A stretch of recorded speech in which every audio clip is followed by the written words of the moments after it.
जब से हमारी सरकार बनी है 2 साल बने हुए हैं और मुझे ये समझ नहीं आया। जब मैं आज विधायक प्राथमिकता की बैठक ले रहा था, कांग्रेस के विधायक बोल रहे थे कि हमारे क्षेत्र में जो नाबार्ड की प्राथमिकता है उसमें पैसा नहीं किया गया।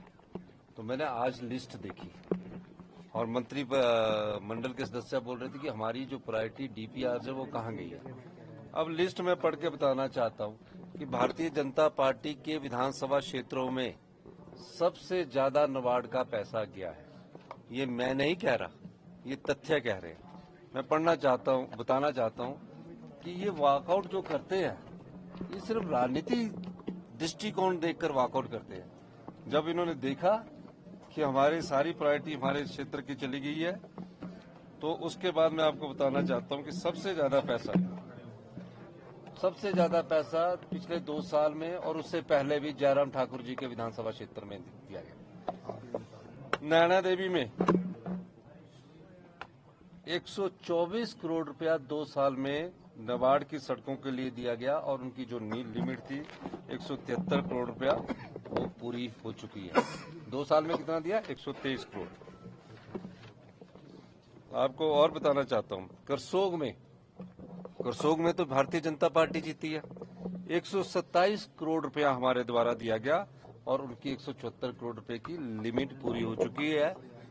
2 साल में दिया गया पैसा है ये। 2 साल में सुंदरनगर में 82 करोड़ रुपया दिया गया, नाचन में 45 करोड़ रुपया दिया गया, हमारा दिरंग में 50 करोड़ रुपया दिया गया, जोगिंदरनगर में 50 करोड़ रुपया दिया गया और इनको 50 देने के बाद इनकी 172 करोड़ की लिमिट पूरी हो चुकी है।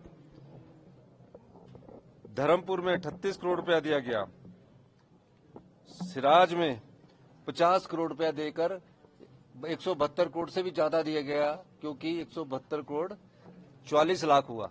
तो हमने सोचा प्रतिपक्ष के नेता है, इनकी इस योजना को भी अप्रूव कर दिया जाए। जब नाबार्ड से वापिस आती है एक लिमिट के बाद, हमने वो भेदभाव नहीं रखा। सरकाघाट में 93 करोड़ दिया गया, बल में 60 करोड़ दिया गया, मंडी में जो नील शर्मा जी के विधानसभा क्षेत्र है 73 करोड़ रुपया दिया गया 2 साल में। ये योजनाएं सारी नाबार्ड को रजिस्ट्रेट की गई है और उसमें पैसा दिया गया।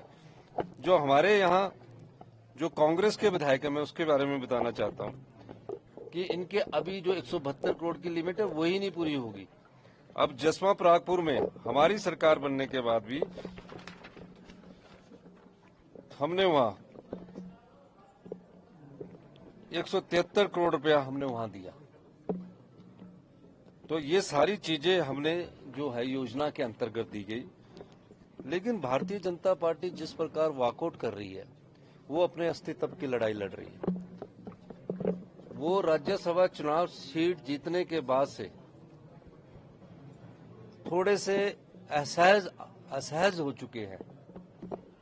वो कोशिश करते रहे, जनता ने उनको चुनकर नहीं भेजा, हमें 34 से 40 सीटों पर पहुंचाया।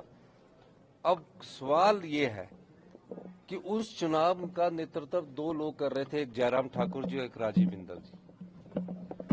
उन दोनों पर लोग उंगली उठा रहे हैं। विधायक दल में जो भारतीय जनता पार्टी का विधायक दल है, वो जयराम जी ठाकुर जी की बात को सुनता नहीं। राजीव बिंदल जी को उनके जो सहपाठी है, जो उनके सहयोगी है, वो पूरी जोर शोर से उनको हटाने की कोशिश कर रहे हैं। अब आने वाले समय में कौन इनका राष्ट्रीय अध्यक्ष जी प्रदेश के भारतीय जनता पार्टी के अध्यक्ष को बनाते हैं, उस बारे में तो मैं कोई टिप्पणी नहीं करना चाहता। लेकिन 5 गुटों में बटी भारतीय जनता पार्टी आने वाले समय में अपने अस्तित्व की लड़ाई लड़ रही है।